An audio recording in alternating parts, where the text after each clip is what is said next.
Hi everyone, welcome to PD and Pieces. My name is Katie. I am a structured literacy dyslexia specialist, and today we're talking about Elkonin boxes, also called sound boxes. These are a simple yet really powerful tool to help kids hear and map individual speech sounds that they hear in words. So let's get right to it and learn all about them. So, what are sound boxes? Sound boxes are visual tools, literally of boxes on a piece of paper, that they're used to help children segment and then map the individual sounds, also known as phonemes, in a word. So, each box is going to represent one sound. And as students say a word, they're going to say it slowly, then isolate those sounds or segment out each sound. And they're going to place either a token or a letter, something that they can touch with their hand into each box for every sound that they hear. So let's do one together. For example, using the word ship, a student would use 3 tokens, and they would, for each sound, sh, I, they would place a token into each box for every sound that they hear. This is going to help them develop phonemic awareness, and it supports both decoding and encoding skills.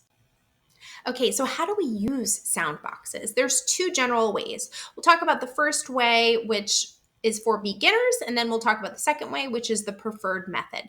The first way, it would be to use just tokens or something, just kinesthetics that kids can push up. We can use tokens, Cheerios, coins, little counting bears, whatever you want to use. And this is for beginners, and they're going to say each sound and then place one of these chips or tokens into each sound box per phoneme, per sound that they hear. So like we said before, sh, I, they're going to push up 3 tokens.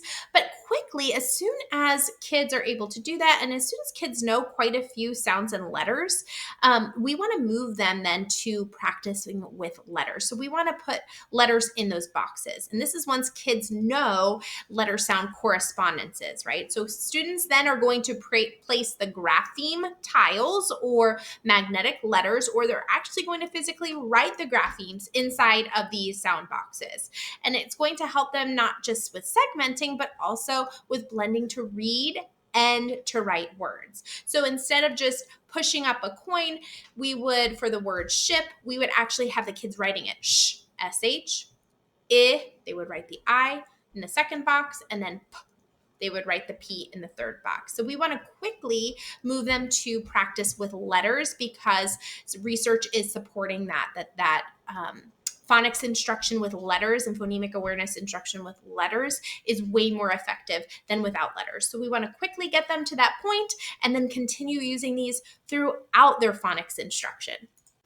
So I want to show you some examples here, okay? What's important to know is that every sound box, when you're using sound boxes, is going to contain one grapheme, not one letter, one grapheme. So every sound that you hear in a word has to have a written grapheme, right? So for example, in the word match, you see the first letter M in the first box, the second letter A in the next box, the middle box, and then in the final box you see 3 letters, TCH. That is because that grapheme represents one sound, ch, right? That's one sound in our English language. So we're going to put the TCH in the final box. Let's take a look at another example. In the word church, we have the digraph CH in the first box, then the R control vowel UR in the second box, and then in the third box, we see that again, that final CH digraph.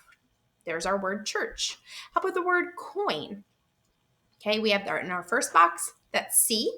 Then in our middle box, OI, the diphthong OI.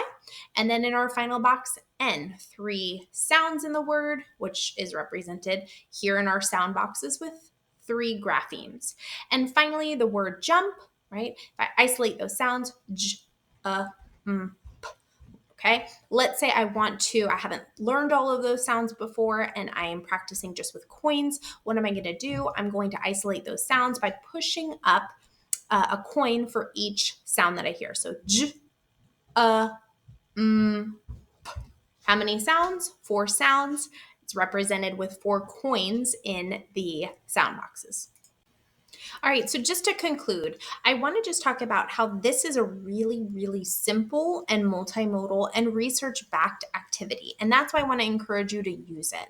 Okay, I'm all about the simple and the impactful. So basically, if you think about sound boxes, right, this transforms something that usually is just auditory only, like ship, right? It's something you just do with your mouth and you can hear it, of course, too. But now it turns it into this multimodal experience. You can see, you can touch, you can hear all of these sounds, right? Which typically is just auditory. So it basically takes something that is abstract, like abstract language, and it makes it concrete.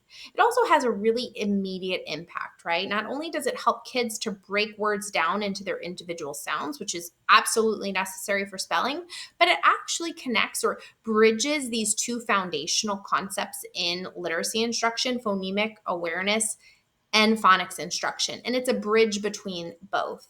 So basically, I just want to invite you to start with tokens or coins, progress to using letters, and you'll see that this is going to have a huge impact on your students just in a couple minutes a day. So thank you for joining me and come back soon.